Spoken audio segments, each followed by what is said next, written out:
Princess Sira stood at the window of her private chambers, watching the twin suns set over the imperial capital. The golden light reflected off the crystal towers that stretched toward the purple sky. She had lived in this palace her entire life, but tonight it felt different. Tonight she felt restless. 3 years had passed since her wedding day. 3 years since she married the human diplomat named Daniel Hayes. The marriage had been her father's idea, a political arrangement meant to strengthen ties between the empire and the newly discovered human territories. At the time, Sira had accepted her duty without complaint. She was fourth in line to the throne, and political marriages were common among her people. What she had not expected was to actually grow fond of her human husband. Daniel was unlike any male she had ever known.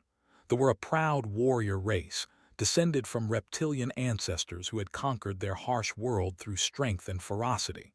Their scales ranged from deep green to brilliant blue, and their society valued combat prowess above all else. Emotion was seen as weakness. Gentleness was despised. Daniel possessed neither scales nor the warrior spirit her people admired.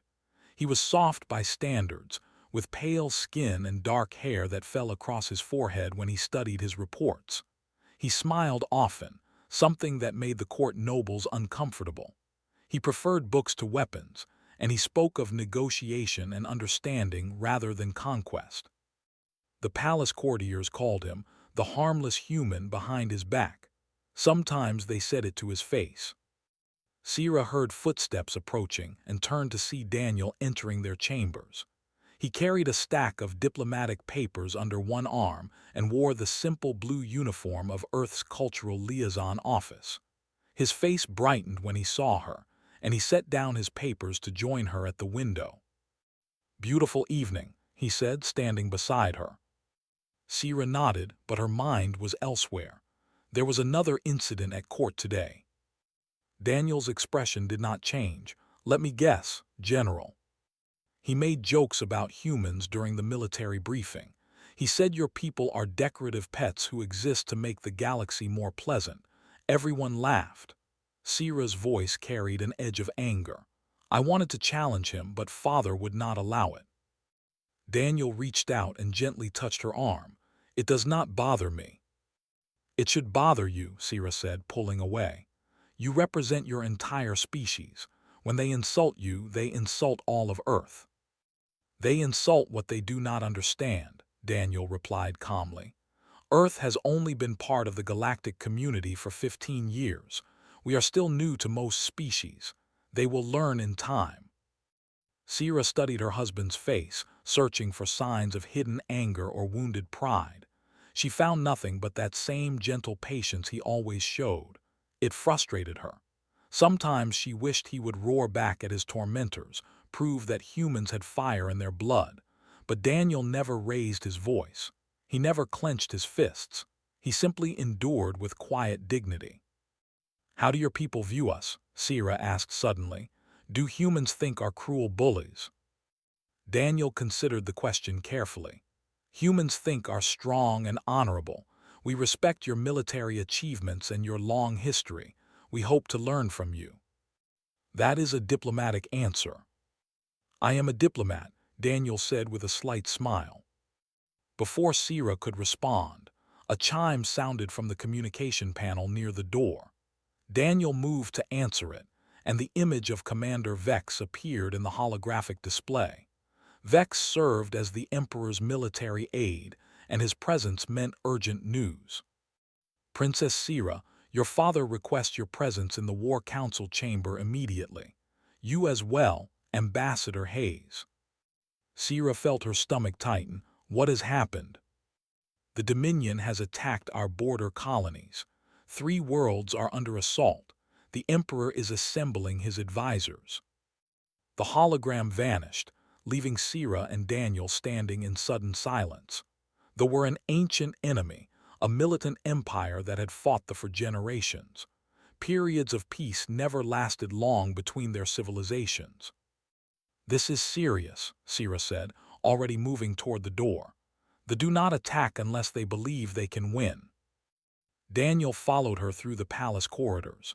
They passed royal guards who snapped to attention as Sira approached, though she barely noticed them. Her mind raced with possibilities. The military was formidable, equipped with weapons technology that rivaled science. If they had chosen to break the peace treaty, they must have calculated that victory was possible. The War Council chamber occupied the heart of the palace, a circular room with walls of polished stone. Emperor sat at the head of the great table, his dark blue scales gleaming in the harsh light. Sira's three older brothers stood near him, all decorated military officers. General and a dozen other commanders filled the remaining seats. Daniel took a position near the back wall, as he always did during military meetings. The officers barely acknowledged his presence. Emperor's voice cut through the murmur of conversation. They have launched a coordinated assault on our border territories. 3 colony worlds are under siege. Early reports indicate they have committed substantial forces.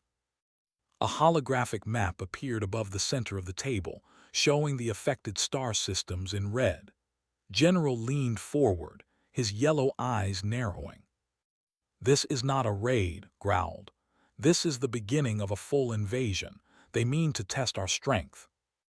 "Then we must respond with overwhelming force," Sira's oldest brother, Prince Dagon, declared.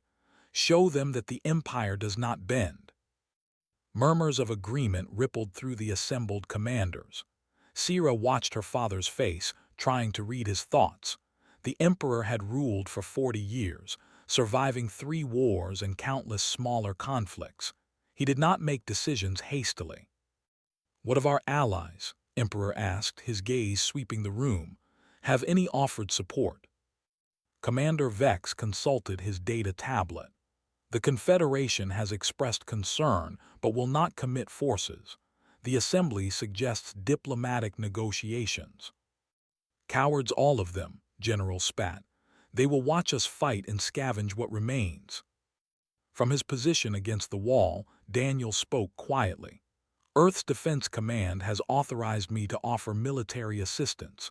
We can have ships here within." Laughter erupted from several of the commanders. General turned in his seat, his expression mocking. "Human military assistance. What would you send, Ambassador? A fleet of research vessels, perhaps some agricultural transports." More laughter filled the chamber. Sira felt heat rise in her face, but Daniel's expression remained neutral. "We have combat vessels," Daniel said simply, "and experienced crews.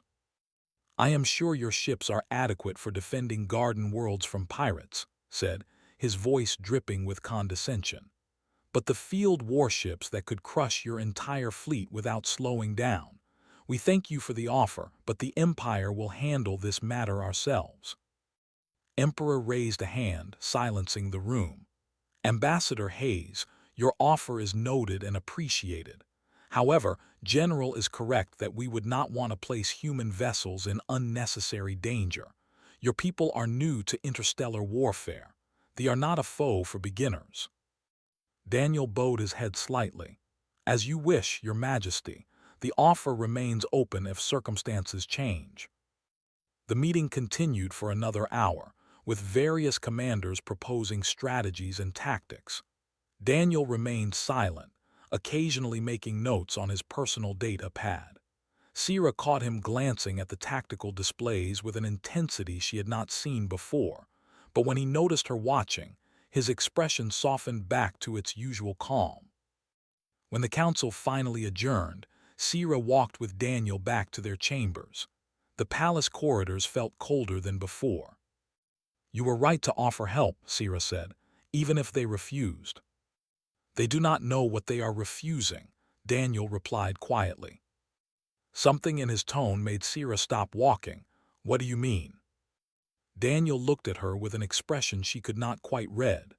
In his eyes she saw something that might have been regret, or perhaps warning. "Your people believe humans are soft because Earth seems peaceful. They think we lack experience with war." He paused, choosing his words carefully. "They are wrong about that, very wrong." Then why does your government allow the misunderstanding to continue? Because sometimes it is better to be underestimated than feared, Daniel said. And because Earth's leaders hoped we would never need to show the galaxy what humans can really do. Before Sierra could ask more questions, Daniel's data pad chimed with an incoming message. He read it quickly, and his expression grew serious. They have broken through our defensive lines on 2 of the 3 worlds. They are demanding that your father surrender the entire border sector. Sierra felt her breath catch. He will never surrender. I know, Daniel said, which means this war is just beginning. That night Sierra lay awake beside her sleeping husband, wondering about the mystery of Earth and its people. Daniel had spoken with such certainty, such quiet confidence. For a moment, she had glimpsed something beneath his gentle exterior, something her people had completely missed. But when morning came and the palace stirred to life, Daniel was once again the mild-mannered diplomat everyone dismissed. And Sierra told herself she had imagined the steel in his voice. She would soon learn how wrong she was. The war room displays painted the situation in shades of red. Sierra stood beside her father as the holographic map showed another colony world falling to forces. 5 days had passed since the initial attack, and the situation grew worse with each passing hour. They move faster than our projections predicted, Commander Vex reported, his voice tight with concern. Their fleet coordination is exceptional. They are cutting off our supply lines before we can reinforce. General slammed his fist on the table. Then we stop defending and start attacking. We know where their command fleet is staging.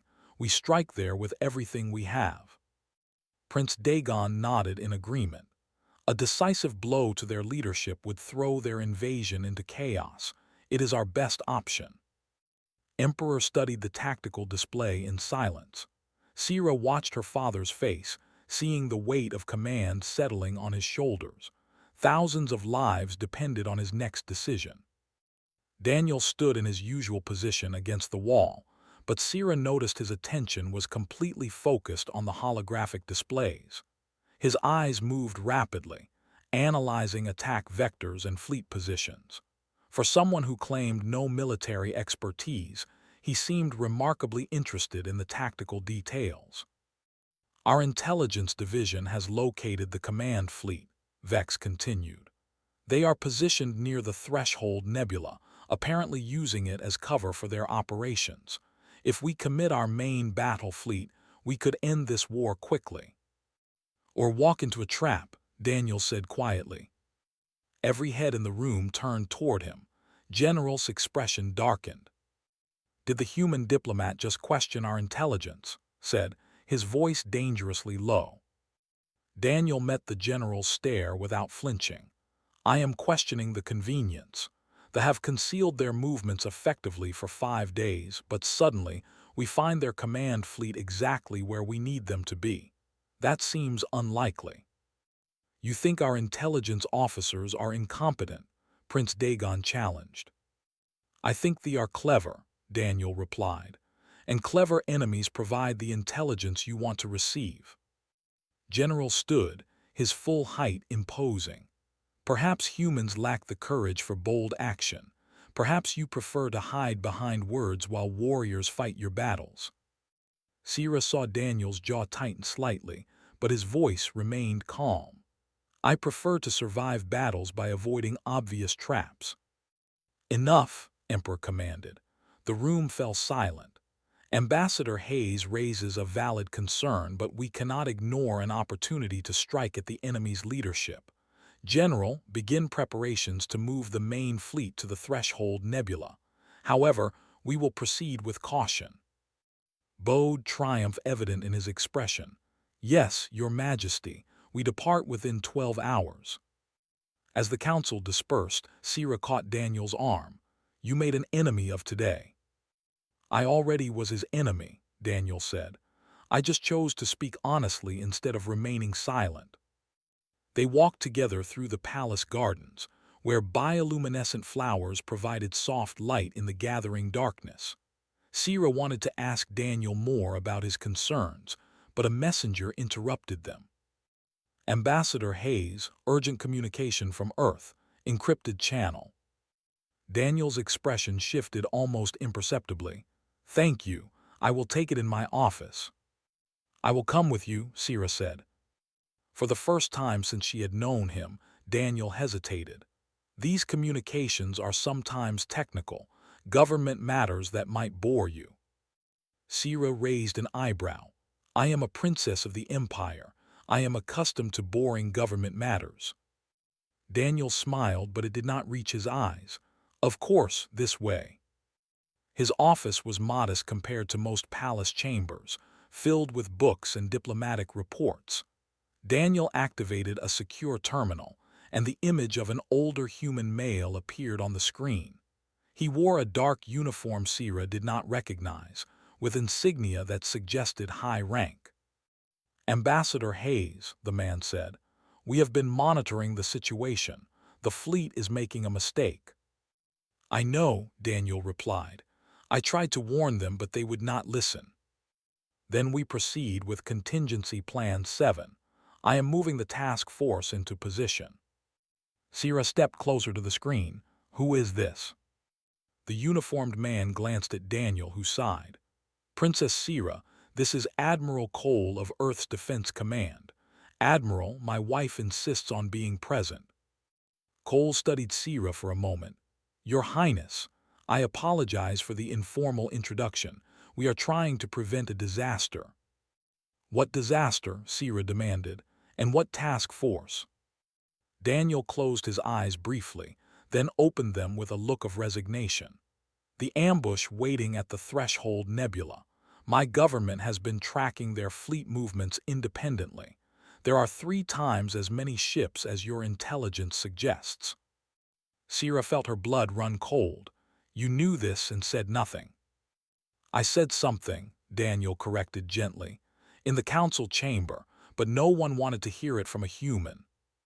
You should have told my father privately. You should have shown him proof. Earth's intelligence methods are classified, Admiral Cole interjected. We cannot reveal our surveillance capabilities without compromising future operations. Ambassador Hayes was limited in what he could share. Sira looked between the 2 humans, understanding dawning. You are not just a cultural liaison, are you? Daniel did not answer directly. I serve Earth's interests. Sometimes that means diplomacy. Sometimes it means other things. We have 7 ships en route, Cole continued. They will arrive at the Threshold Nebula approximately 6 hours after the fleet. If they spring their trap, we will be in position to intervene. 7 ships against Armada, Sira said. That is suicide. Cole's expression remained neutral. Human ships are more capable than the galaxy realizes, Your Highness. Trust your husband. He knows what he is doing. The communication ended, leaving Sira and Daniel alone in the office. The silence stretched between them, heavy with unspoken questions. How long have you been lying to me? Sira asked finally. I have never lied to you, Daniel said. I simply have not told you everything. That is the same thing. No, it is not. Daniel moved closer, his voice earnest. Everything between us has been real. My feelings for you are real. But yes, I have a duty to Earth that goes beyond cultural exchange. When your people underestimated humans, my government decided to use that to our advantage. By sending a spy to marry me. By sending someone who could protect you when the time came, Daniel corrected. The galaxy is dangerous, Sira. Earth learned that the hard way. We cannot afford to show all our cards until absolutely necessary. Sira wanted to be angry, wanted to feel betrayed. But she also remembered Daniel's warning in the council chamber, his concern for her people's safety. Whatever else he might be, he was not working against the Empire. If you truly have ships that can help, why does the Admiral speak of only 7 vessels? Because that is all we need, Daniel said simply. The confidence in his voice was startling. This was not the gentle diplomat who smiled at insults and avoided conflict. This was someone else entirely, someone who spoke with the certainty of a trained warrior. "I do not understand any of this," Sira admitted. "You will," Daniel said. "Soon, I think, perhaps sooner than I would like." The next 12 hours passed in a blur of preparation. The fleet assembled in orbit, hundreds of warships gathering for the strike against the command fleet. Emperor decided to accompany the attack personally, bringing the royal flagship and his family to witness what he hoped would be a decisive victory. Sira stood on the bridge of the massive warship as it moved through hyperspace. The journey to the Threshold Nebula would take 6 hours. Around her, officers coordinated fleet movements and checked weapon systems. General moved among them, radiating confidence. Daniel stood near one of the auxiliary stations, seeming small and out of place among the warriors. But Sira noticed he kept checking his personal data pad, his expression troubled. She approached him quietly. "You still think this is a mistake?"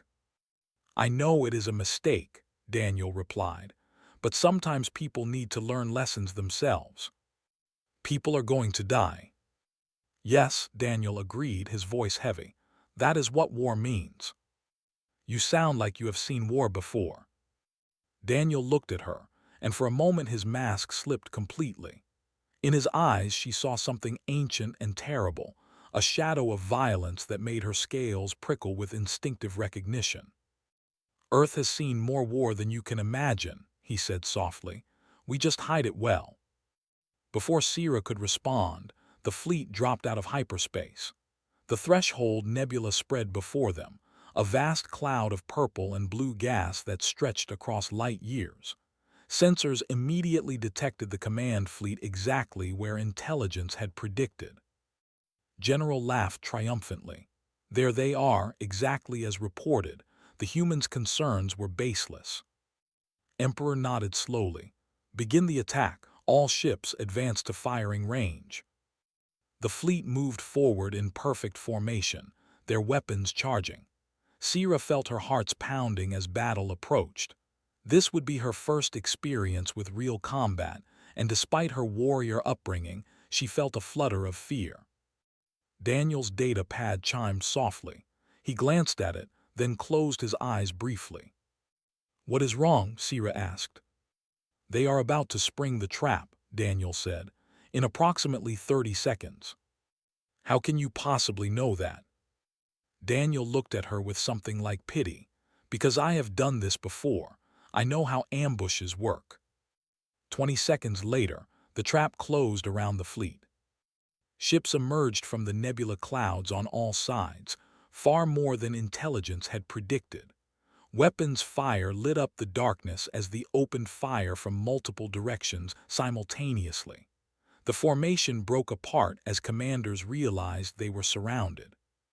"All ships defensive pattern 7, Emperor commanded, his voice remarkably calm. "Reform and concentrate fire." But they had planned well. Their positioning made defensive formations difficult, and their opening volley had already crippled several vessels. Explosions blossomed in the void as proud warships died. On the bridge, controlled urgency replaced confidence. Officers called out damage reports and tactical updates. General's expression had shifted from triumph to grim determination. Daniel moved to an unused communication station and began entering commands. Sira watched him work with smooth efficiency, his fingers flying across controls he should not have known how to operate. "What are you doing?" she demanded. Daniel did not look up, calling in support. "From 7 ships." "From 7 very special ships," Daniel said. His voice had changed completely, dropping the gentle diplomatic tone she had always known. This voice was cold, precise, and carried absolute authority. General noticed Daniel's activity and stormed over. "Get away from that station, human. This is a military vessel." Daniel finished his sequence and looked up at the general. "This is a battlefield and you are losing. Now step back and let me work." reached for Daniel, but the human moved faster than should have been possible. He caught the general's arm and redirected the momentum, sending the larger stumbling backward. The bridge crew stared in shock. "I am sorry," Daniel said, his voice still cold and controlled, "but we are out of time for games." He activated the communications system, broadcasting on a frequency Sierra had never heard before. "Haven 7, this is Reaper 1. Authentication code follows. Execute emergency protocol." Across the bridge, every officer froze. They recognized military terminology when they heard it, even if the specific terms were unfamiliar. A human voice responded over the comm. "Reaper 1, Haven 7 reads you loud and clear. JSOC-7 Task Force standing by. Do we have weapons free?" Daniel looked at Emperor, and in that moment Sierra saw her father realize that the gentle human diplomat had never existed at all. "Weapons free," Daniel said quietly. "Execute protocol." Bridge sensors erupted with new contacts. 7 ships appeared at the edge of the battlefield, materializing from nowhere as their cloaking systems disengaged. They were human vessels, but nothing like the small diplomatic ships the galaxy had seen before. These were warships, lean and predatory, bristling with weapons that easy classification. Commander Vex stared at his tactical display in confusion. Those energy signatures should not be possible. No ship that size could generate that much power. Daniel ignored him, his attention focused on coordinating with the human fleet. "Haven 7, target priority is the heavy cruisers on the fleet's flank. They are breaking through the defensive line." "Copy that, Reaper 1, designating targets now, firing in 5 seconds." Sierra watched the tactical display as the human ships moved into position with impossible speed. They should have been too far away to engage effectively, but apparently human weapons operated under different rules than conventional physics suggested. "Firing," Admiral Cole announced calmly. The human ships unleashed their weapons. Rail guns accelerated projectiles to relativistic speeds, turning simple metal slugs into devastating kinetic weapons. Directed energy beams, far more powerful than standard laser technology, sliced through armor like it was paper. The targeted cruisers exploded in rapid succession, 3 of them destroyed before the fleet even registered the new threat. The bridge fell silent. Every officer stared at the display, unable to process what they had just witnessed. Those had been heavy cruisers, ships designed to withstand sustained bombardment. The humans had destroyed them in seconds. General found his voice first. "What kind of weapons are those?" "Effective ones," Daniel replied without looking away from his screen. "Haven 7, push forward and engage the command carrier. Draw their attention away from the flagship." "Negative, Reaper 1. We protect your position first. Orders from command." "Countermand those orders. The flagship has the Imperial family aboard. It takes priority." There was a brief pause. "Acknowledged, moving to intercept." Emperor stepped forward, his expression unreadable. "Ambassador Hayes, you will explain what is happening." "Later," Daniel said tersely. "Right now I need to keep your people alive. Commander Vex, reform your fleet around grid coordinate 773. That position will give you crossfire opportunities while keeping you out of the optimal firing solutions." Vex looked to Emperor, who nodded slowly. The commander began issuing orders to the fleet, repositioning ships according to Daniel's directions. The vessels moved into the coordinates, and immediately the tactical situation improved. Ships that had been taking heavy fire found themselves in defensive positions that minimized their exposure while maximizing their offensive capabilities. "How did you know those coordinates would work?" Vex asked, stunned. "Because I have been studying your fleet doctrine for 3 years," Daniel replied. "And because I trained in advanced tactical combat before I trained in diplomacy." The human ships tore through the formation with brutal efficiency. They moved faster than should have been possible, their maneuvers violating every principle of conventional space combat. When vessels fired on them, the humans simply were not there anymore, having already repositioned to attack from a different angle. Sira watched her husband coordinate the battle with cold precision. His commands were brief and exact. His tactical awareness seemed to cover the entire battlefield simultaneously.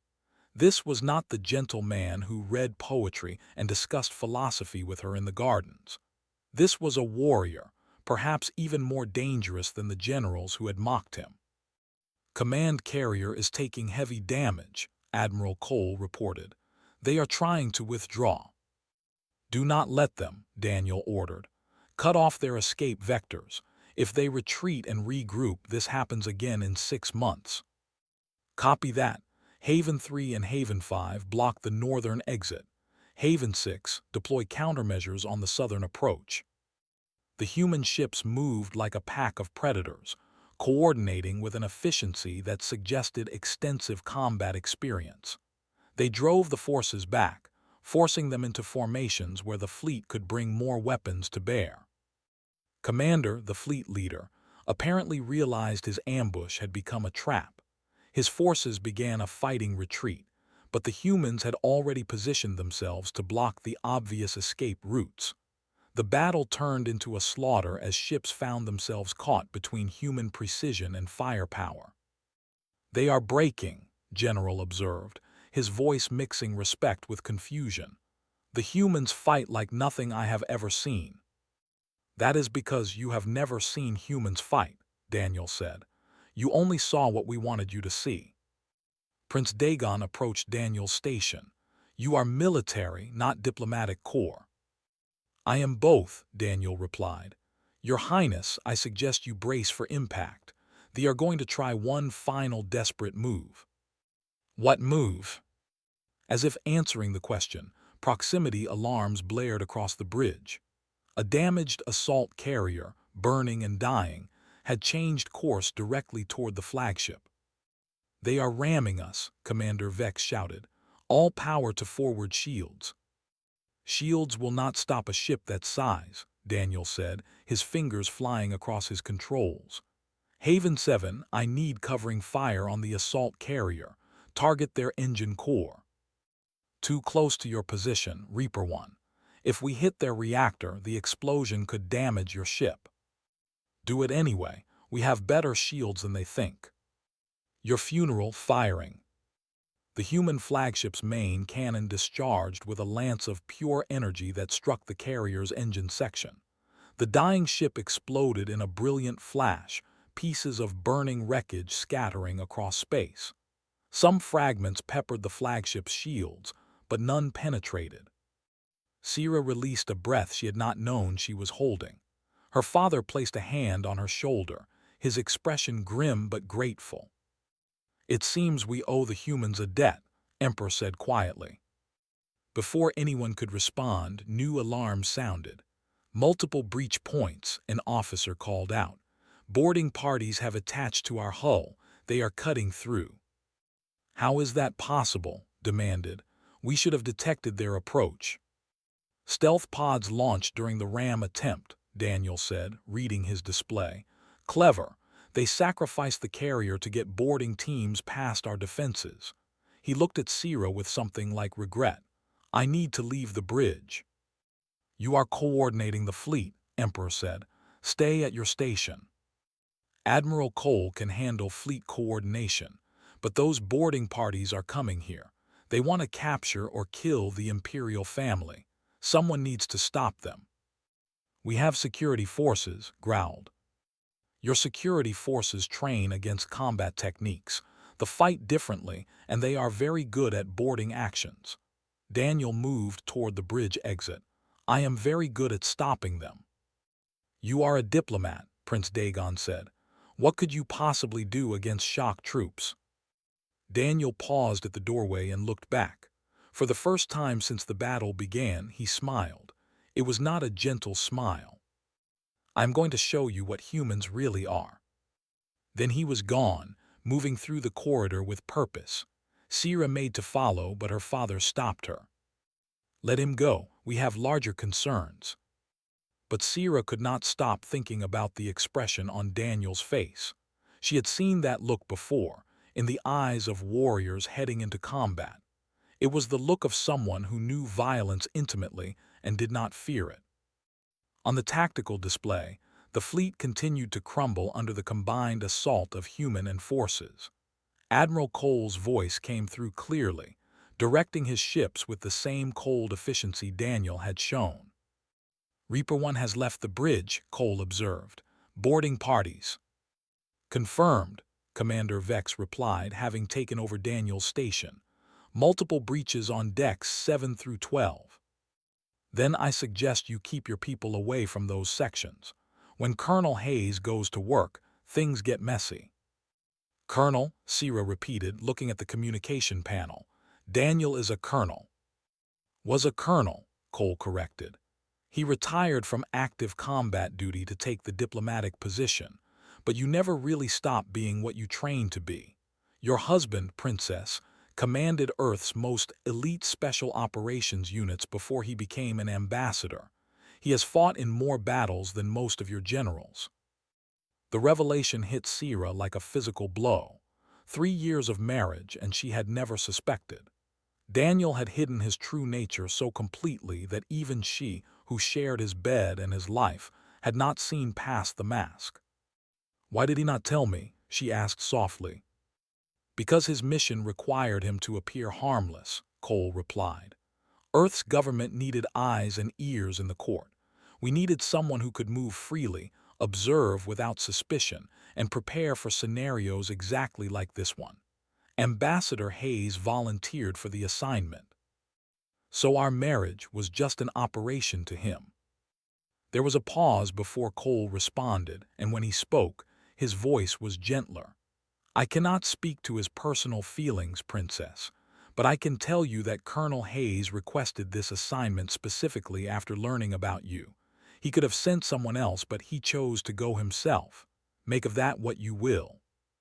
Before Sierra could process that information, weapons fire echoed through the ship's corridors. The sound was distant but unmistakable. The boarding parties had engaged the security forces. Status report, Emperor demanded. Troops have broken through on Deck 9, an officer reported. They are pushing toward the bridge. Security teams are falling back. Sierra felt cold dread settle in her stomach. Shock troops were legendary for their ferocity. They wore heavy armor and wielded plasma weapons that could cut through most defenses. If they reached the bridge, even the royal guards would struggle to stop them. All available personnel form defensive positions at the bridge entrance, General ordered. He drew his own plasma blade, the weapon humming to life. They want the Emperor. They will have to go through us. The weapon's fire grew louder, closer. Then, suddenly, a different sound joined the chaos. A sound Sierra had never heard before. It was sharp and rapid, like metal striking metal thousands of times per second. And with each burst of that sound, the weapon's fire decreased. What is that noise? Prince Dagon asked. Human weapon, Admiral Cole said simply. Kinetic automatic rifle. Fires small projectiles at extremely high velocity. Your husband always preferred practical weapons over energy-based ones. The strange sound moved through the corridors, accompanied by screams and the crash of bodies hitting walls. The invasion force was being stopped, brutally and efficiently, by a single human with a gun. 10 minutes later, the bridge doors opened. Daniel walked through, his simple uniform torn and blood-stained. He carried a compact weapon Sierra did not recognize, though it was clearly the source of the terrible sound. His face was spattered with purple blood, and his eyes held the cold certainty of a predator. Boarding parties neutralized, he reported calmly, as if he had just completed a simple task. You should probably send medical teams to the affected decks. Some of your security personnel are wounded but stable. He set the weapon down and looked at Sierra. For a moment, his expression softened, becoming almost apologetic. I am sorry you had to see this side of me. I had hoped you never would. Before Sierra could respond, the entire ship shuddered. Something had struck the flagship with tremendous force. Alerts screamed across the bridge displays. "Destroyer on collision course," Commander Vex shouted. "They are using their dying ships as weapons." "Shields are at 40%, another officer reported. "We cannot take another hit like that." Daniel moved to the tactical station, but his earlier calm had evaporated. He studied the display, and Sierra saw genuine concern cross his face. "The flagship is moving to ram us directly," he said quietly. "They are sacrificing their command ship to take out the Emperor." "Can the human fleet stop it?" Emperor asked. "Not in time," Admiral Cole confirmed. "The destroyer is too close and moving too fast." Sierra looked at the tactical display and saw the awful truth. The massive ship, already damaged and dying, had committed to a suicide run. Nothing could stop it before it crashed into the flagship. The impact would destroy both vessels and everyone aboard them. Daniel stood very still, his hand moving to a device on his belt. Sierra had always thought it was some kind of communication tool, but now she saw the military-grade casing and emergency activation switch. "There is one option," Daniel said softly. He looked at Sierra with infinite sadness. "But you are not going to like it." Daniel's hand rested on the device at his belt, and Sierra saw him calculating odds with the cold precision of someone who had made life and death decisions many times before. The flagship continued its suicide run, growing larger on the tactical display with each passing second. "What option?" Emperor demanded. "Speak quickly, Colonel Hayes." So her father had heard Admiral Cole use Daniel's military rank. Sierra filed that away for later consideration, assuming they survived the next few minutes. Daniel unclipped the device from his belt. Up close, Sierra could see it was more complex than she had realized. Small lights blinked along its surface, and the casing bore warnings in human script. "This is a personal defense system issued to special operations personnel," Daniel explained rapidly.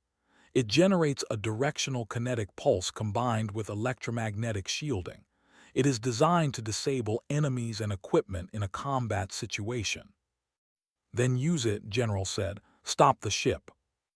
"It was not designed to stop capital ships," Daniel replied. "It was designed for close-quarters combat against infantry. If I activate it at full power, the pulse will be strong enough to disable the flagship, but the side effects will be severe." "What side effects?" Sierra asked, though part of her already knew the answer would be terrible. Daniel met her eyes. "The pulse will destroy every unshielded electronic system within 300 meters. It will tear through bulkheads and hull plating. People caught in the direct path will be killed instantly. Those in the peripheral zone will be seriously injured." "The bridge," Emperor said quietly, "is in the peripheral zone," Daniel confirmed. "I can set the device to discharge away from the bridge, toward the incoming ship, but the electromagnetic feedback will still surge through this section. Anyone not behind cover will be hurt." Commander Vex checked his calculations. "We have 20 seconds before impact." "Everyone behind the blast shields," Emperor commanded. "Now." The bridge crew scrambled for the reinforced safety stations designed to protect vital personnel during hull breaches. Sierra moved toward the nearest shield, but Daniel caught her arm. "Stay close to me," he said. "My shield generator will protect you from the worst of it." "What about you?" "I have been through worse," Daniel said, though his expression suggested he was not entirely confident. "Trust me." Sierra nodded, and Daniel activated something on his uniform that created a faint shimmer in the air around them. A personal shield, more advanced than anything technology could produce. General and Prince Dagon took positions behind the command console's reinforced sections. Emperor stood in a protected alcove designed specifically for the ship's commander. The rest of the bridge crew huddled behind whatever cover they could find. 15 seconds, Vex called out. Daniel held the device in both hands, adjusting settings with quick, practiced movements. I need everyone to close their eyes and cover their ears when I say, "The flash and sound will be intense." 10 seconds. "Admiral Cole, pull your ships back," Daniel said into his communicator. "About to discharge experimental ordnance. Could affect your systems." "Copy that, Reaper One. Good luck." 5 seconds. Daniel raised the device above his head, pointing it toward the approaching flagship. The lights on its surface changed from blue to red, indicating full power activation. "Now," Daniel shouted, "close your eyes." Sierra squeezed her eyes shut and felt Daniel pull her against his chest, his shield generator humming louder as it prepared for what was coming. Daniel pressed the activation switch. The universe exploded. Even through closed eyelids, Sierra saw the brilliant flash of light. The sound was beyond description, a physical force that hammered through the ship's structure. The deck lurched beneath her feet as forces beyond normal comprehension tore through space. The kinetic pulse erupted from the device in a focused cone of devastating energy. It traveled faster than any conventional weapon, crossing the distance to the flagship in a microsecond. When it struck, the effect was catastrophic. The ship's forward section simply disintegrated. Armor plating, weapons systems, and structural supports were torn apart at the molecular level. The electromagnetic surge that followed ripped through the vessel's interior, frying every electronic system instantaneously. The ship's engines, suddenly without computer control, exploded in a cascade of failures. But the pulse did not stop there. It continued outward, expanding as it traveled, creating a visible shockwave in space that pushed through gas and debris. The wave split the battlefield, creating a clear division in the nebula clouds. Ships on both sides of the divide found their systems temporarily scrambled by the electromagnetic interference. On the flagship, the effects were only slightly less dramatic. The bridge lights exploded in showers of sparks. Control panels overloaded and died. The main holographic display shattered into fragments. Emergency lighting kicked in, bathing everything in a harsh red glow. Sierra felt the shockwave hit, even through Daniel's shield. The force drove the air from her lungs and made her bones ache. Around her, she heard officers crying out in pain as the pulse's peripheral effects reached them. The protective blast shields helped, but they were not designed for this kind of assault. Then, as suddenly as it began, it ended. The device in Daniel's hands went dark and cold. Daniel himself swayed on his feet, and Sierra realized the effort of channeling that much energy had cost him dearly. "Daniel," she said, supporting him as his legs threatened to give out. "I am fine," he said, though his voice was strained. "Just need a moment." Around them, the bridge crew emerged from their shelters, looking dazed and injured but alive. Several officers had burns from electrical feedback. Commander Vex had a nasty cut across his forehead where a panel had exploded near him. But everyone was breathing.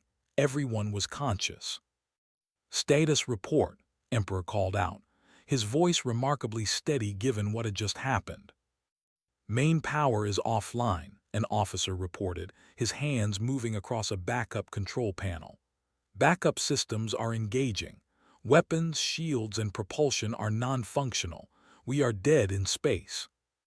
"What about the flagship?" "Destroyed, Your Majesty. The ship broke apart completely. No survivors detected." A cheer went up from the bridge crew, though it was weak and pained. They had survived. Against all odds, they had survived. General approached Daniel, his expression unreadable. The proud warrior studied the human who had just saved the Emperor's life, and slowly, deliberately, he bowed his head in respect. "I was wrong about your people, Colonel Hayes. I apologize for my earlier words." Daniel managed a tired smile. "Apology accepted, General. We all make mistakes." On the Maine, which had somehow survived the pulse, they could see the aftermath of the battle. The fleet was in full retreat, those ships that could still maneuver fleeing toward the edge of the system. The human vessels pursued, not to destroy, but to ensure the enemy left space completely. Admiral Cole's voice came through the damaged communication system. Reaper 1, that was one hell of a... Did you just discharge a device at full power? I did, Daniel confirmed. Someone will need to come collect us. Our ship is not going anywhere for a while. Already dispatched recovery vessels. They will be with you in 30 minutes. Emperor stepped forward, and Daniel straightened despite obvious exhaustion. The Emperor studied him in silence for a long moment. How long have you been playing this role? Asked quietly. 3 years, Your Majesty, since the day I arrived on your world. And your marriage to my daughter. Daniel glanced at Sira. The marriage was arranged for strategic purposes by my government, but what grew from it was real. I swear that on my honor. Honor, repeated thoughtfully. Yes, I believe you know something about honor, Colonel. You have saved my life, my family, and my empire. That creates a debt I cannot easily repay. I require no payment, Daniel said. Protecting your people was always my purpose here. Then your purpose has been fulfilled admirably. Turn to address the bridge crew. Let it be known that Colonel Daniel Hayes of Earth has proven himself a warrior of the highest caliber. From this day forward, any who question human courage or capability will answer to me personally. The assembled nodded, their respect evident. Even those who had mocked Daniel for years now looked at him with new eyes. Sira helped Daniel to a seat as his exhaustion finally caught up with him. She sat beside him, her mind racing with everything she had learned. The gentle diplomat had been a mask. The real Daniel was a warrior, a soldier, a killer when necessary. He had hidden his true nature so completely that even she had never suspected. I am sorry, Daniel said softly, so only she could hear. I know this must be difficult for you. Difficult? Sira laughed bitterly. I am married to a stranger. Everything I thought I knew was a lie. Not everything, Daniel insisted. Not the important things. I love you, Sira. That was never part of the mission. That just happened. How can I believe anything you say now? Before Daniel could answer, proximity alarms sounded again. But these were different, friendlier tones. The human recovery ships had arrived ahead of schedule, their advanced engines bringing them in faster than predicted. The largest of the vessels attached to the flagship, and a boarding tube extended between the two ships. A squad of human soldiers in combat armor entered the bridge, moving with the disciplined precision of elite troops. They saluted Daniel crisply. Colonel Hayes, sir. Captain Jenny reporting. We are here to provide engineering support and medical assistance. At ease, Captain, Daniel said, his military bearing returning despite his exhaustion. Priority 1 is restoring life support and communications across the ship. Priority 2 is medical attention for injured. Priority 3 is getting this bucket of bolts moving again. Yes, sir, turned to her squad. You heard the colonel move out. The human soldiers dispersed efficiently, some heading for engineering sections, while others went to assist injured crew members. They moved through the ship like they had trained for exactly this scenario, which Sira realized they probably had. Prince Dagon watched them work with obvious fascination. Your troops are very disciplined. They are JSOC-7, Daniel explained. Joint Special Operations Command, 7th Fleet, among the best soldiers Earth produces. And you commanded them. A unit like them, yes, for 8 years before I took the diplomatic posting. Sira listened to her husband discuss his military career with her brother, and a terrible realization settled over her. Daniel had not just been pretending to be harmless. He had been actively studying the military, learning their strengths and weaknesses, preparing for scenarios exactly like this one. Earth had planted a spy in the imperial family, a very effective, very dangerous spy. And she had married him. Over the next hour, the human engineering teams worked miracles. Systems that should have taken days to repair were brought back online in minutes. Wounded received medical care from human medics who seemed to know their alien biology surprisingly well. The flagship slowly came back to life, power returning section by section. Admiral Cole coordinated cleanup of the battlefield, collecting escape pods and securing prisoners. The human fleet had taken minimal damage despite being outnumbered. Their technological superiority was even more apparent now that the shooting had stopped. Emperor called another council on the damaged bridge. This time when Daniel spoke, everyone listened. "The will not attack again soon," Daniel said, studying tactical reports on a borrowed data pad. "This defeat was too decisive, but they will remember what happened here.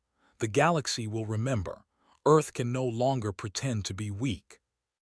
"That was your strategy all along," said. "It was not a question." "Yes," Daniel admitted. "My government believed that revealing our capabilities too early would make us a target. Better to be underestimated, to seem harmless, until we could establish strong alliances. The marriage to your daughter was meant to give us a permanent presence in your court, someone who could coordinate with your military if crisis arose." "Using my daughter as an intelligence asset," said, his voice carrying a dangerous edge. "Protecting your daughter when war came," Daniel countered, "which it did, and which I did." The two men stared at each other, and Sira saw her father weighing options. Daniel had violated diplomatic norms and engaged in espionage, but he had also saved thousands of lives. The situation was politically complicated in ways that would take years to fully address. Finally spoke. "We will discuss the diplomatic ramifications later. For now, you have my gratitude and my word that no harm will come to you or your people. The alliance between our worlds stands, stronger now than before."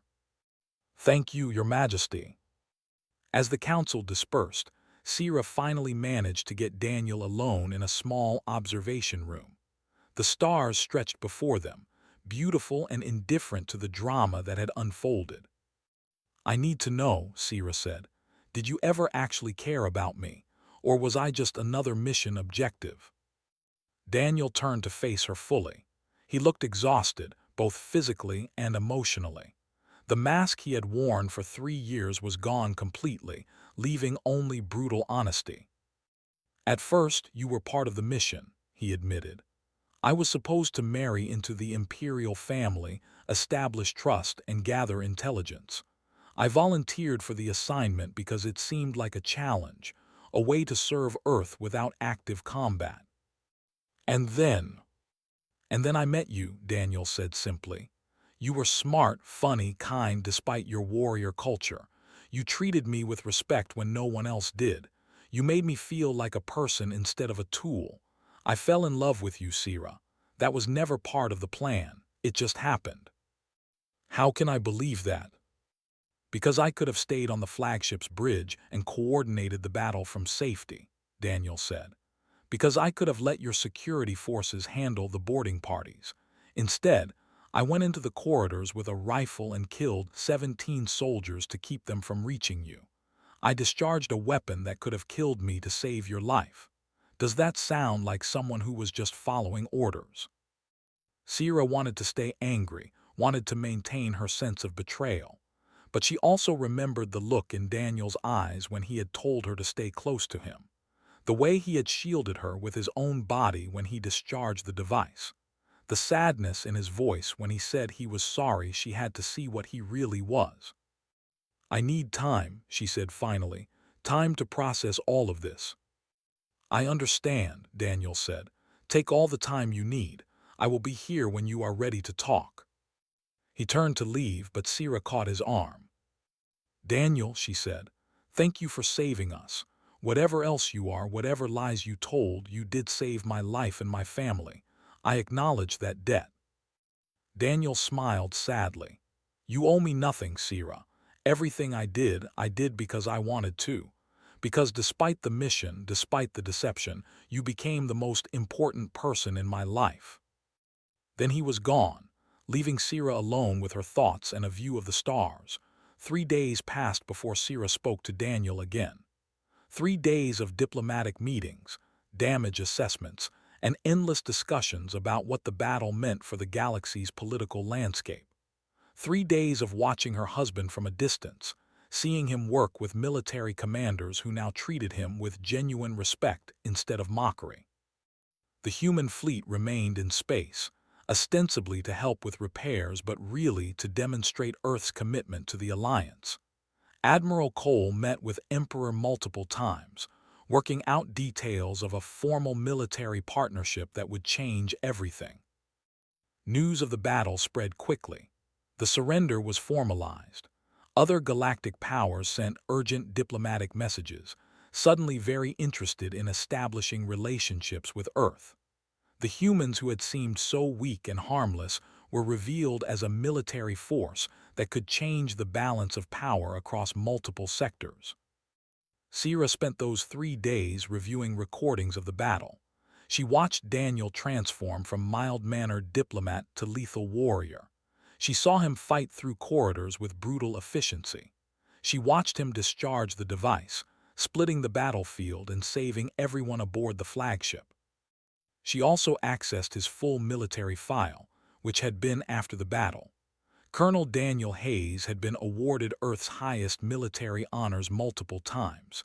He had led operations on 17 different worlds. His soldiers called him Reaper because of his ability to complete impossible missions and return with all his people alive. And then he had volunteered to become a diplomat, to marry an alien princess, to pretend to be something he was not, all for Earth's strategic interests. On the 4th day, Sira found Daniel in the palace gardens. He was sitting on their favorite bench, the one beneath the flowering vines that glowed in the evening light. He looked up when she approached but did not speak. "I have been doing research," Sira said, sitting beside him. "Earth's history, your military record, the real story of human expansion into the galaxy." "And what did you learn?" "That your people are survivors," Sira said. "That Earth suffered multiple near-extinction events in your ancient history. That humans fought each other for thousands of years before achieving planetary unity. That when you made first contact with an alien species, they tried to conquer you, and you barely won." Daniel nodded slowly. "The incursion, 50 years ago. They thought we were primitive, easy targets. By the time they realized their mistake, we had captured their technology and reverse-engineered their weapons. We pushed them back and forced a peace treaty. It was Earth's introduction to galactic politics." "So you learned to hide your strength." "We learned that being underestimated is a weapon," Daniel confirmed. "We let the galaxy think we were soft garden with no real military capability. Meanwhile, we built ships, trained soldiers, and prepared for the day someone would threaten us again. The attack on your empire gave us a chance to demonstrate our true capabilities while helping an ally. 2 benefits from 1 battle." Sira was quiet for a moment, watching the bioluminescent flowers pulse with light. "You used me." "Yes," Daniel said simply. "I will not pretend otherwise. Earth's government wanted someone in the court who could coordinate military action if needed. Marriage to you gave me that position. It was calculated, strategic, and yes, it used you for political purposes. And yet you claim you love me." "I do love you," Daniel said, his voice heavy with emotion. "That was not supposed to happen. I was supposed to maintain professional distance to see you as an assignment. But you were too real, too genuine. You made me laugh. You challenged my thinking. You showed me that warriors could be kind as well as strong. I fell in love with you despite knowing it complicated everything." "How convenient," Sira said bitterly. "The spy falls in love with his target, very romantic." "It was not convenient," Daniel said sharply. "It made everything harder. Every time I sent intelligence reports to Earth, I felt guilty. Every time I hid who I really was, I hated myself a little more. Loving you turned my mission from a simple assignment into a constant source of conflict." "Then why not tell me the truth?" Because my duty to Earth came first, Daniel said. Because if I revealed my mission, you would have been forced to tell your father, and the entire operation would have failed. Because I believed, genuinely believed, that keeping my secret was necessary to protect both our peoples. Sierra felt tears threatening but refused to let them fall. I feel like a fool. 3 years of marriage and I never suspected. What does that say about me? It says you trusted your husband, Daniel replied gently. There is no shame in that. I was very good at hiding what I was. That was the whole point. They sat in silence for a while, the garden's evening sounds filling the space between them. Sierra wrestled with her emotions, trying to separate anger from hurt from grudging understanding. Show me, she said finally. Show you what? Who you really are. Not the diplomat, not the warrior I saw during the battle. The real you, the person beneath all the masks. Daniel looked at her for a long moment, then began to speak. He told her about his childhood on Earth, growing up in a military family. He described his training, the brutal process of becoming a special operations soldier. He shared stories of missions gone wrong, of friends lost, of the weight of command. He talked about the day he was offered the diplomatic assignment, and how he had seen it as a chance to serve without more killing. He admitted that he had been tired of war, tired of violence, even though he was good at it. When I came to your world, I thought I would play a role for a few years and then go home, Daniel said. But then I met you, and everything changed. You made me want to be the gentle person I was pretending to be. You made me hope that maybe I could leave the warrior behind and actually become a diplomat. But you could not leave the warrior behind, Sierra observed. When they attacked, he came back. Yes, Daniel admitted, because that is who I am. I can wear a mask, I can pretend to be civilized, but underneath I am still a soldier. I know how to hurt people efficiently. I know how to kill without hesitation. That is not something you can train away or forget. So what are we? Sierra asked. Can I trust a husband who is part diplomat, part soldier, and all spy? Daniel turned to face her fully. I cannot change what I did. I cannot undo the deception, but I can promise you this: no more lies, no more hidden missions. If Earth wants intelligence from the court, they will have to find someone else. From now on, I serve only two masters, my duty to promote peace between our peoples and my commitment to you. You would give up your military career. I already did, Daniel said. I retired from active duty 3 years ago. The diplomatic role was supposed to be my retirement assignment, a way to serve without combat. Then it became more complicated, and I let Earth's intelligence services use me for information. But after what happened in that battle, after revealing what I am, that role is over. From now on, I am just a diplomat trying to keep his wife from hatting him. Sierra searched his face for signs of deception but found only exhaustion and honesty. This was Daniel without masks, without pretense. A man who had done terrible things for good reasons, who loved her despite it complicating his mission, who was now offering her a choice. I do not hate you, Sierra said quietly. I am angry and I feel betrayed and I will need time to trust you again, but I do not hate you. That is more than I deserve, Daniel said. Yes, Sierra agreed, it is. The next week brought a whirlwind of political activity. Emperor announced a formal military alliance with Earth, acknowledging human strength and strategic value. The treaty was celebrated across the empire, with humans suddenly welcomed where they had been dismissed before. General publicly apologized to Daniel and to Earth's ambassador. He even requested human military advisors to help train forces in new tactics. Prince Dagon began studying human military history, fascinated by the ingenuity humans showed in combat. Daniel worked closely with military leaders, sharing tactical knowledge while carefully avoiding classified information. He walked a difficult line between being helpful and protecting Earth's secrets. Sierra watched him navigate complex political situations with the same skill he showed in combat, and she began to understand that her husband was dangerous in multiple ways. Admiral Cole's fleet departed after 2 weeks, but they left behind a contingent of human advisors and engineers. Earth and the Empire began joint training exercises. The alliance that had been political fiction became genuine cooperation. The Dominion sued for peace. Commander, captured during the battle, provided valuable intelligence about their long-term strategic plans. A treaty was signed that pushed territory back and established buffer zones. The war ended not with continued fighting but with negotiation, partly because both sides recognized that humans could tip the balance decisively. Other galactic powers took notice. The Confederation requested Earth diplomatic missions. The Assembly proposed trade agreements.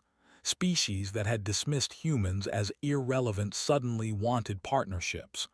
Earth's position in galactic politics transformed overnight. Through all of this, Sierra and Daniel rebuilt their relationship slowly. Some nights she could barely look at him, still processing the betrayal. Other nights they talked for hours, discussing everything from philosophy to military ethics to the future of galactic politics. Daniel moved out of their shared chambers temporarily, giving Sierra space. But he made himself available whenever she wanted to talk. He answered every question honestly, no matter how uncomfortable. He laid himself bare, showing her the man beneath the soldier beneath the diplomat. 6 weeks after the battle, Sierra invited Daniel to return to their chambers. Not because she had forgiven everything, but because she had decided that their marriage was worth fighting for. "I have conditions," she said when he arrived. "Of course," Daniel replied, "name them." "No more secrets.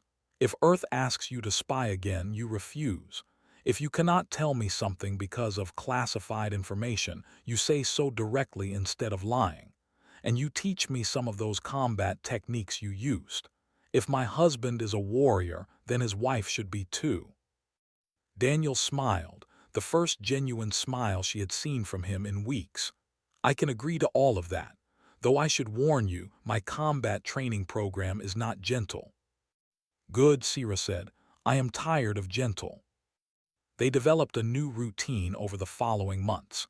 Daniel continued his diplomatic work, but now everyone knew what he really was. His effectiveness actually increased because both humans and took him seriously. He was no longer the harmless human to be dismissed, but a respected bridge between two powerful military forces. Sierra trained with him in the mornings, learning human combat techniques that differed significantly from methods. She was not naturally gifted at it, but she was determined. Daniel proved to be a patient teacher, albeit one who did not accept excuses.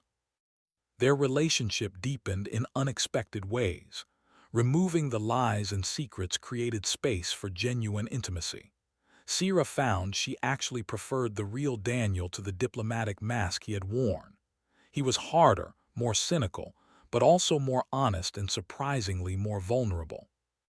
8 months after the battle, Earth and the Empire held a joint military ceremony. Daniel received the Empire's highest civilian honor for saving the imperial family.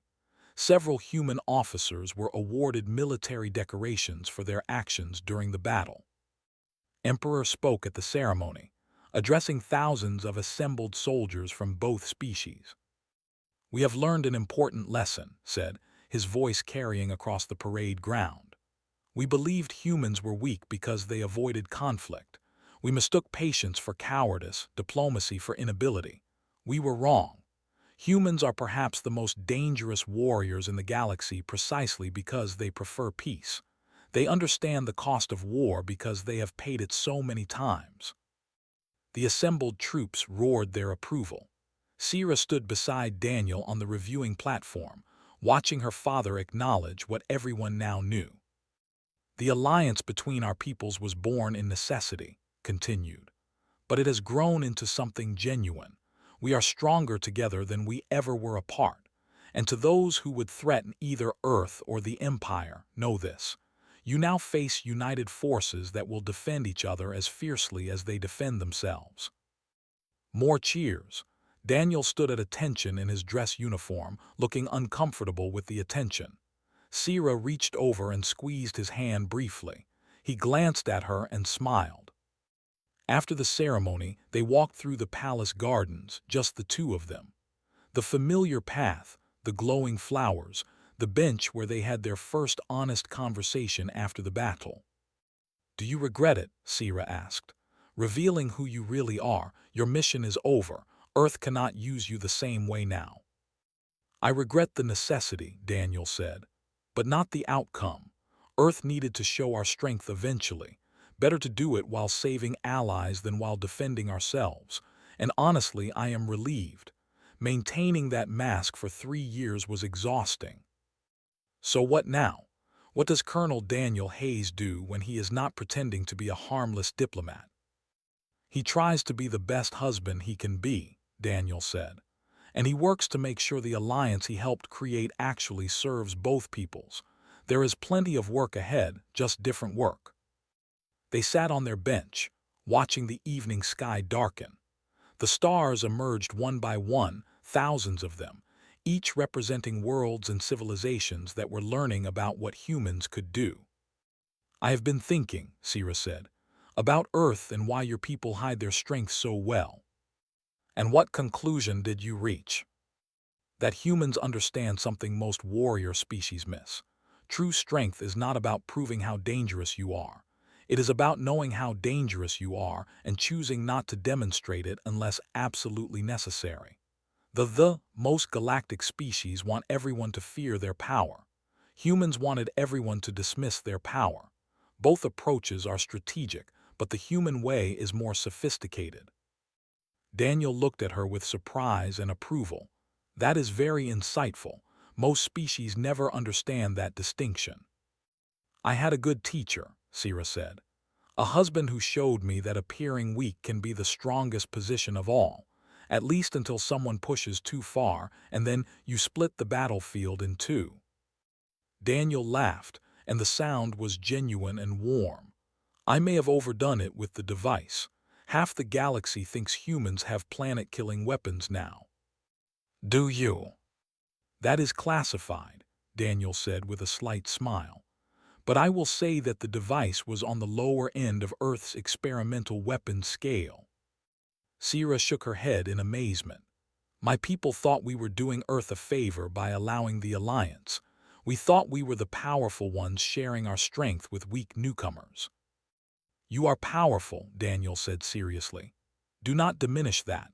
The military is formidable, your technology is advanced, and your warrior culture has created some of the galaxy's finest soldiers. Earth simply has a different kind of strength, born from different experiences. Together, we are more than the sum of our parts." Speaking like a diplomat again. "I am a diplomat," Daniel said. "Just one who occasionally shoots people and blows things up." They sat together as the night deepened, comfortable in the silence.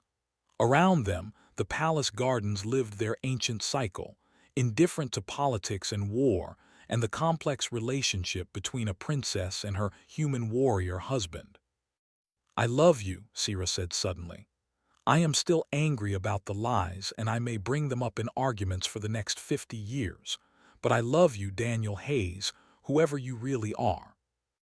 "I love you too," Daniel replied. "And I promise to spend those 50 years earning your trust back." "You saved my life," Sira pointed out. "That has to count for something." "It counts for one major argument where you can win automatically by bringing it up. Use it wisely." Sira laughed, and in that moment things felt almost normal. Not the false normal of their first 3 years, but a new normal built on honesty and hard-won understanding. 2 years later, when their first child was born, Emperor decreed that the child would be heir to both human and traditions. The little boy had his mother's scales and his father's eyes, and he represented the future of the alliance in a way no treaty ever could. Daniel proved to be a devoted father, though he insisted on teaching their son both warrior traditions and human tactical thinking. Sira watched him play with their child, showing patience and gentleness that seemed at odds with the warrior who had split a battlefield in two. But she had learned that people contain multitudes. Her husband could be gentle and deadly, loving and strategic, honest and mysterious. He was a warrior who preferred peace, a killer who valued life, a spy who had fallen in love with his target. And he was hers. The galaxy continued to turn. New conflicts arose and were resolved. Earth and the Empire stood together through political challenges and military threats. The alliance that had been built on necessity and deception became something genuine and lasting. Sometimes, late at night, Sira would watch Daniel sleep and remember the harmless diplomat she thought she had married. She would think about how wrong she had been, how much she had missed. And then she would remember the battle, the moment he had looked at her and said to close her eyes, the terrible power he had unleashed to save her life. The alien princess had thought her human husband was harmless. She had learned, in the most dramatic way possible, how wrong assumptions could be. And she had discovered that sometimes the most dangerous thing in the universe is someone who appears completely safe. Until they decide it is time to show you what they really are. And split the battlefield in two.